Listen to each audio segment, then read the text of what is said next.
काला साया हंसते हुए कहता है ये तो मर चुका है अभिमन्यु, अब इसका कुछ नहीं हो सकता। मैं तो बस इसे मुक्ति दे रहा हूं, मुक्ति। चैटर्जी को ऐसे तड़पते और मरते देख युग की आंखों में भी आंसू आ जाते हैं। वो भी लगातार रोते रहता है। उसे खुद पर गुस्सा आ रहा था कि वो कुछ नहीं कर पा रहा है, बेसहारा होकर वहां पर पड़ा हुआ है। युग खुद पर गुस्सा कर ही रहा था कि तभी उसकी नजर जमीन पर ही जो 2 कटोरे रखे हुए थे, जिनके अंदर डायना ने कायर और कछुए का खून निकाल कर रखा हुआ था, उस पर पड़ती है। उन खून से भरे हुए कटोरे को देखकर युग के मुंह में फिर से पानी आने लग जाता है। उसे उसके शरीर में एक अलग सी बेचैनी महसूस होने लग जाती है। युग उस खून के कटोरे को देख ही रहा था कि तभी उसे कुछ याद आता है और वो खुद से बोल पड़ता है, आज पूर्णिमा है और पूर्णिमा की रात ही तो मैं शिकार करता था और शिकार करके मुझे शक्तियां मिलती थी। इस खून से मुझे पूरी शक्ति मिले या ना मिले, पर कुछ शक्ति तो मिलेगी ही। युग खुद से गुस्से के साथ कहता है, इस भक्षानर को मारने के लिए अगर मुझे बुरा बनना ही है तो मैं बुरा बनूंगा। इतना कहकर युग एक कटोरे को उठाता है और उसके अंदर रखा खून पीने लग जाता है। बाकी सबका ध्यान चैटर्जी की तरफ ही था, जिस कारण कोई भी युग को खून पीते हुए देख ही नहीं पाता है। जैसे जैसे युग खून पीते जाता है, उसे खुद अपने अंदर ताकत के बढ़ने का एहसास होने लगता है। युग फुर्ती के साथ एक ही बार में दूसरे कटोरे का खून भी पी जाता है और अगले ही पल उसकी आंखें और हाथ के 5 निशान वापस से पीली रोशनी के साथ चमकने लग जाते हैं। युग के अंदर अब इतनी ज्यादा ताकत आ गई थी कि वो वापस से काले साए से लड़ने के लिए तैयार हो गया था। युग वापस से कुल्हाड़ी को थाम लेता है और गुस्से के साथ काले साए को घूरने लग जाता है। काला साया तो अभी भी चैटर्जी को दर्द से तड़पा रहा था। वज्र को और ज्यादा कसकर चैटर्जी के सीने के अंदर घुसा रहा था।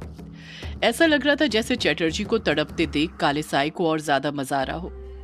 बाकी सबका तो रो रो कर बुरा हाल हो गया था और सबसे ज्यादा अभिमन्यु का। उसकी आंखों के सामने तो बचपन के वो पल गुजरने लग गए थे जब उसने पहली बार चैटर्जी को देखा था और उसे दाई मां से बचाने के लिए अपना हाथ आगे बढ़ाया था। युग कुल्हाड़ी थाम कर फुर्ती के साथ अपनी जगह पर खड़ा होता है और भागते हुए काले साए की तरफ जाने लग जाता है। युग काले साए को ललकारते हुए कहता है, भक्षानर। काला साया चैटर्जी से अपना ध्यान हटाता है और पीछे मुड़ते हुए युग की तरफ देखने लग जाता है। वो देखता है कि युग तेजी के साथ भागते हुए उसकी तरफ आ रहा है। काला साया कुछ कर पाता उससे पहले ही युग एक लंबी और ऊंची छलांग लगाता है, इतनी लंबी कि वो काले साए के सिर से भी ऊपर उठ जाता है और अगले ही पल कुल्हाड़ी से काले साए के सिर पर एकदम खड़ा वार कर देता है। काला साया कसकर कराह पड़ता है। आ! युग के जमीन पर कदम रखते ही उसकी कुल्हाड़ी काले साए के शरीर को बीच में से 2 हिस्से में बांटते हुए नीचे आ जाती है। उस काले साए का शरीर 2 हिस्सों में बंट जाता है। उसके शरीर के अंदर से काला खून निकलने लग जाता है। काले साए का शरीर जिन 2 हिस्सों में बटा था, उसके एक हिस्से में धुआं था तो दूसरे हिस्से में बॉटफ्लाइज। वो धुआं नीचे बैठने लग जाता है और उसी के साथ वो बॉटफ्लाइज मरते हुए धड़ाधड़ जमीन पर गिरने लग जाते हैं। युग देखता है कि एक के बाद एक बॉटफ्लाइज जमीन पर गिरते हुए मरते जा रहे थे। काले साए को इस तरह मरता हुआ देखकर बाकी सबके चेहरे पर चमक आ जाती है। डायना भी स्नेह भरी निगाहों के साथ युग की तरफ देखने लग जाती है, क्योंकि युग ने वो कर दिया था जिसकी उसे बिल्कुल भी उम्मीद नहीं थी। उसे तो यही लग रहा था कि युग कभी भी उस भक्षानर के अंश की तरफ जा सकता है। देखते ही देखते काले साए के 2 हिस्सों में बटे शरीर के अंदर से एक हिस्से से सारा धुआं भी गायब हो जाता है और दूसरे हिस्से के सारे बॉटफ्लाई भी जमीन पर गिर जाते हैं। युग जमीन पर मरकर गिरे हुए बॉटफ्लाई को देख ही रहा था कि तभी उन बॉटफ्लाई के बीच में युग को गेंद की तरह छोटी सी कुछ सफेद चीज नजर आती है। युग हैरानी के साथ मन में सोचने लग जाता है, ये क्या है? वो सफेद गोल चीज लुढ़कते हुए चैटर्जी की तरफ जाने लग जाती है। युग देखता है कि वो सफेद गोल चीज कुछ और नहीं बल्कि एक आंख है। उस आंख पर कमरे के अंदर मौजूद बाकी सबका ध्यान भी चले गया था। युग जब उस आंख को गौर से देखता है तो उसे वो आंख जानी पहचानी लगने लग जाती है। उसे ऐसा लगता है जैसे उसने उस आंख को पहले भी कहीं पर देखा है, पर उसे याद ही नहीं आता है कि उसने उस आंख को कहां पर देखा था। वो आंख लुढ़कते हुए चैटर्जी के अधमरे शरीर के पास जाकर रुक जाती है। यामिनी हैरानी के साथ कहती है, ये भक्षानर के शरीर में से किसकी आंख निकली है? युग जब उस आंख को एक बार और गौर से देखता है तो वो अगले ही पल हड़बड़ाहट के साथ बोल पड़ता है, ये तो मेरे पापा की आंख है यामिनी। यामिनी अपनी दोनों भवें ऊपर उठाते हुए हैरानी के साथ युग से कहती है, क्या कहा आपने युग बाबू? अनुराग अंकल की आंख? युग हामी भरते हुए कहता है, हाँ यामिनी, ये उन्हीं की आंख है। मैं उनकी आंखों को कभी नहीं भूल सकता। यही तो वो आंख थी जिसे मैं 2 सालों से ढूंढ रहा था ताकि पापा को मुक्ति मिल सके। अब मेरे पापा को मुक्ति जरूर मिलेगी। जैसे ही युग ये बात बोलता है, यामिनी को याद आता है कि पिछली बार अमावस्या की रात जब वो और युग इस कमरे में आए थे तो उन्हें छत पर ही अनुराग की एक आंख लगी हुई मिली थी, जिसे उन्होंने अनुराग के शव के अंदर लगा दिया था। पर दूसरी आंख नहीं मिली थी। लेकिन अब उसे समझ आ गया था कि वो दूसरी आंख उन्हें क्यों नहीं मिल पाई थी, क्योंकि वो दूसरी आंख खुद उस भक्षानर के अंश ने अपने शरीर के अंदर स्थापित करके रखी हुई थी, ताकि वो उसे अपने शरीर की काली शक्ति का केंद्र बना सके। युग हमदर्दी भरे लहजे में फिर बोल पड़ता है, अब मुझे मेरे पापा को मुक्ति दिलाने से कोई नहीं रोक सकता। इस भक्षानर का अंत तो मैंने कर ही दिया है। अब मैं अपने पापा को भी जरूर मुक्ति दिलाऊंगा। इतना कहकर युग अपने कदम चटर्जी के अधमरे शरीर के पास बढ़ाने लग जाता है, जहां पर अनुराग की आंख लुढ़कते हुए गई थी। युग उस आंख को उठाने के लिए नीचे झुकने लग जाता है। युग उस आंख को छूता उससे पहले ही भक्षानर की डरावनी हंसी सुनाई देती है। वो हंसी सुनकर सबके रोंगटे खड़े हो जाते हैं। हर कोई डर से कांपने लग जाता है। युग खुद से कहता है, ये कैसे हो सकता है? मैंने अभी अभी तो इस भक्षानर को मारा था। युग धीरे धीरे पीछे मुड़ने लग जाता है। जब वो पीछे मुड़ता है तो देखता है कि जो बॉटफ्लाइज अभी कुछ देर पहले ही मरकर नीचे गिर गए थे, वो वापस से जिंदा होते हुए हवा में उठने लग गए हैं। साथ ही उनमें धुआं भी मिलते जा रहा है, जो फर्श पर बनी आंख के निशान के अंदर से ही निकले जा रहा था। एक के बाद एक बॉटफ्लाई वापस से जिंदा होने लग गए थे। युग और बाकी सबको तो अपनी आंखों पर यकीन ही नहीं होता है कि वो बॉटफ्लाई फिर से जिंदा हो गए हैं। सभी के अंदर का खौफ वापस से जागने लग जाता है, जो कुछ देर पहले काले साए के मिटने के साथ ही मिट गया था। देखते ही देखते युग की आंखों के सामने फिर से काला साया जिंदा हो जाता है। बॉटफ्लाई और धुएं से वापस से उसका शरीर बन जाता है। काला साया हंसते हुए कहता है, मैंने कहा था ना युग, तू इस कुल्हाड़ी से भी मेरा अंत नहीं कर सकता, क्योंकि मेरा अंत अनंत है। कोई मेरा अंत नहीं कर सकता। युग कुछ करता उससे पहले ही काला साया फिर से अपने दोनों हाथ आगे करता है और फिर से युग की शक्तियां खींचने लग जाता है। युग कुछ कर ही नहीं पाता है। वो फिर से दर्द से कराहने लग जाता है। इस बार पहले के मुकाबले ज्यादा तेजी से युग के शरीर के अंदर से धुआं निकल रहा था और भक्षानर के शरीर के अंदर घुस रहा था। यामिनी के समझ ही नहीं आता है कि वो क्या करे, क्योंकि उसके पास सिर्फ मंत्रों की शक्ति बची हुई है और वो शक्ति काले साए से लड़ने के लिए काफी नहीं है। रही डायना की बात, तो एकास्त्र के टूटने और हरा हीरा उस काले साए के पास चले जाने के कारण वो खुद ही अंदर से टूट गई थी। अभिमन्यु तो पहले से ही घायल हालत में पड़ा हुआ था और कायर, कछुआ और बिंदु इतने ज्यादा डरे हुए थे कि कुछ करने का सोच तक नहीं पा रहे थे। वो पहले से ही निहत्थे थे। काला साया लगातार युग की शक्तियां खींचते जा रहा था और देखते ही देखते काला साया युग के अंदर की सारी शक्तियां खींच लेता है। उसके अंदर कोई शक्ति नहीं बचती।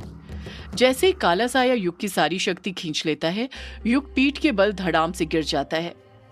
यामिनी कसकर चीखती है, युग बाबू। काला साया यामिनी को घूरते हुए कहता है, चीख मत यक्षिणी की बेटी, अभी मैंने इसे मारा नहीं है। युग जिंदा था। उसकी सांसें अभी भी चल रही थीं, पर वो इतना कमजोर हो गया था कि दोबारा से उठ ही नहीं पाता है। काला साया युग के सीने पर अपना पैर रखते हुए कहता है, युग, मैं चाहूं तो अभी इसी वक्त तुझे मारकर हमेशा हमेशा के लिए तेरा अंत कर सकता हूं। सिर्फ तेरा नहीं, तेरे इन दोस्तों का भी। युग दर्द से कराहते रहता है, कुछ नहीं कहता है। काले साए की ये बात बोलते ही बिंदु डर से कांपती हुई कायर का हाथ पकड़ लेती है। काला साया ना में अपना सिर हिलाते हुए कहता है, पर मैं ऐसा करूंगा नहीं। जानता है क्यों? युग चुप ही रहता है।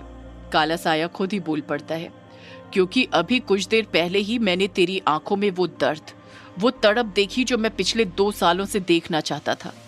जब मैं चैटर्जी को मार रहा था तो मैंने देखा तू किस तरह से तड़प रहा था। इस बात से मैं इतना तो जान गया कि तू मुझसे यानी अपने पूर्वज से भले ही प्यार ना करता हो, पर अपने दोस्तों से बहुत प्यार करता है। अब मैं तेरे इन दोस्तों को नहीं मारूंगा, बल्कि तू ही अपने दोस्तों को मारेगा।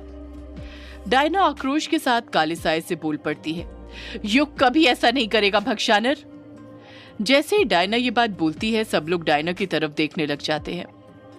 डायना अपनी बात को आगे जारी रखते हुए कहती है, मुझे युग को समझने में हमेशा गलती हुई है, पर आज जाकर मैं उसे पूरी तरह समझ गई हूँ। वो तेरा वंशज भले ही हो भक्षानर, पर तेरी तरह बुरा नहीं है। वो बहुत अच्छा है, और उसके अच्छे होने का कारण ये है कि उसकी परवरिश किसी और ने नहीं बल्कि हमारी महाडायन चित्रा जी ने की है। उन्होंने युग के अंदर भी वही अच्छाई भरी है जो उनमें थी। युग कभी अपने दोस्तों को नहीं मार सकता। काला साया हंसते हुए कहता है, जानता हूं डायना, मैं ये बात अच्छे से जानता हूं कि युग कभी अपने दोस्तों को नहीं मारेगा, पर मैं चाहूंगा तो उसे अपने दोस्तों को मारना पड़ेगा। बस एक बार तू मेरा कालगढ़ सिद्ध हो जाने दे, फिर देखना वो कैसे तुम सबको बारी बारी से मारेगा। इसलिए तो मैं युग को जिंदा रख रहा हूं, और तुम सबको भी, ताकि युग खुद तुम्हें मारे अपने हाथों से। डायना कुछ कहने या करने ही वाली होती है कि तभी काला साया अपने हाथ आगे बढ़ाता है।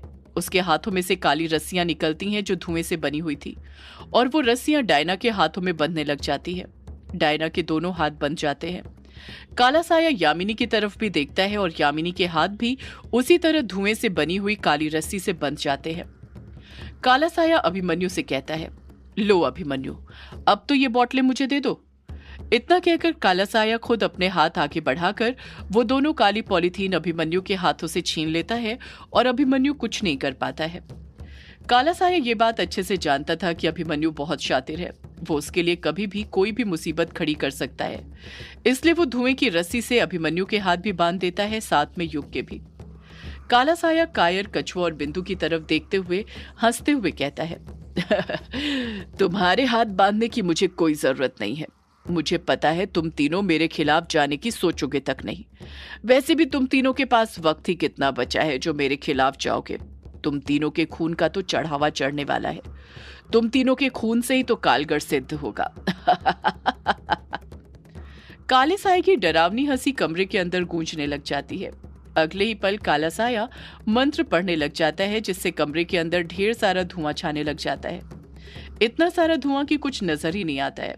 किसी के कुछ समझ नहीं आ रहा था कि काला साया क्या करना चाहता है। कुछ देर बाद धुआं छटता है तो काला साया तो वहां से गायब होता ही है। अपने साथ में वो युग, यामिनी, डायना, अभिमन्यु और बाकी सबको भी ले जाता है। उस कमरे में बस अधमरी हालत में चैटर्जी बचता है, जिसके सीने के अंदर वज्र घुसा हुआ था, और उसके पास ही अनुराग की एक आंख पड़ी हुई थी। इस तरफ मंदिर के अंदर गर्भगृह में तारा अभी तक बेहोश थी। उसे अभी तक होश नहीं आया था, और उसने कामेश्वरी यक्षिणी का हाथ थाम कर रखा हुआ था। तारा के बगल में ही वर्चस्विनी बैठी हुई थी, जिसका रो रो कर बुरा हाल हो चुका था। रो रो कर उसकी आंखें सूज गई थी और पूरी लाल पड़ गई थी। वो बार बार तारा के माथे पर हाथ फेरे जा रही थी और रोते जा रही थी। कार्तिक पुजारी और रज्जन भी वहीं पर बैठे हुए थे। तारा का शरीर पूरी तरह सफेद पड़ा हुआ था। उसके अंदर जरा सी भी हलचल नहीं थी। सभी के चेहरे पर टेंशन साफ नजर आ रही थी।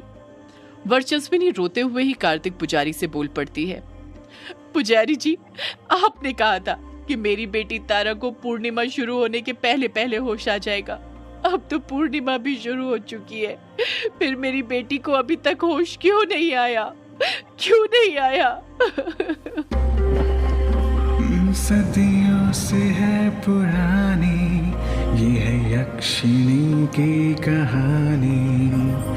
यक्षिणी एक आग है, यक्षिणी तेरा ख्वाब है।